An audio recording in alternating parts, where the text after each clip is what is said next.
In the history of silhouettes, the dunk is a forgotten stepchild that winds up being great. Athletes, skaters, punks, hip-hop kids, the dunk was this democratic shoe. The dunk has sort of gone away, come back, gone away, come back. It's a shoe that's actually lived 4 different lives and one amazing journey.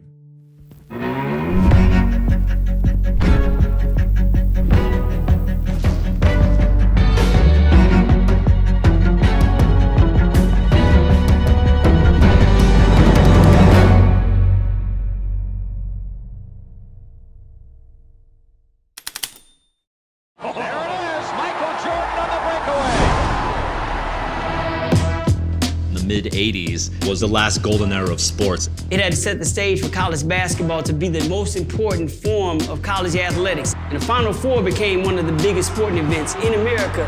The scene is the 1985 NCAA basketball championships. It was the first time for the company having all 4 schools wearing Nike. The afternoon second semifinal game pits the nation's 2 top-ranked teams against each other, St. John's and Georgetown.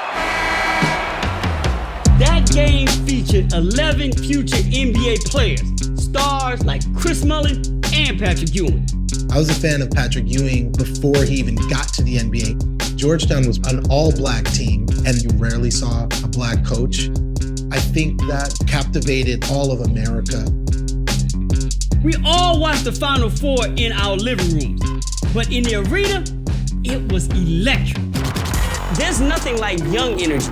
The way that they paint their faces and go crazy in the stands.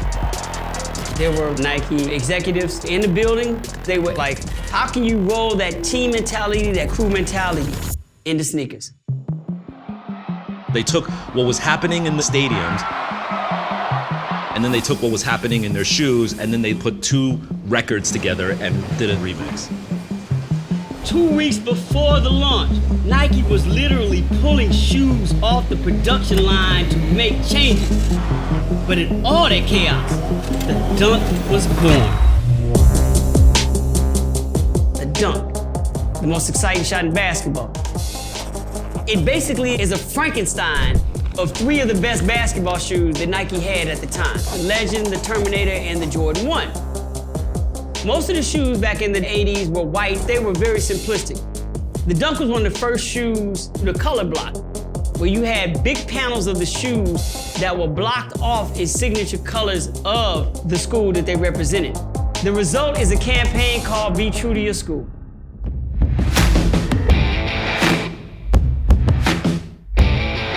It featured apparel and dunks for 12 different schools. I'm pretty sure I ripped out that ad out of Sports Illustrated or something and like put it on my bedroom wall. The only way that I could come close to these heroes that I was looking up to was getting the shoes on their feet. I would have saved the money I can spend for back to school for the year for my dunks. It wasn't just basketball players out there hooping in dunks. It was kids that were going to games that wanted dunks because that was their school. Be True to Your School went beyond just the original schools. I mean, take me for instance. I was at Xavier University in New Orleans, Louisiana. Our school colors were gold and black. There wasn't a dunk for our school. We were a small NAIA school. But that Iowa dunk, it wasn't Iowa dunks to us. It was Xavier. We felt like you had a shoe that was your own.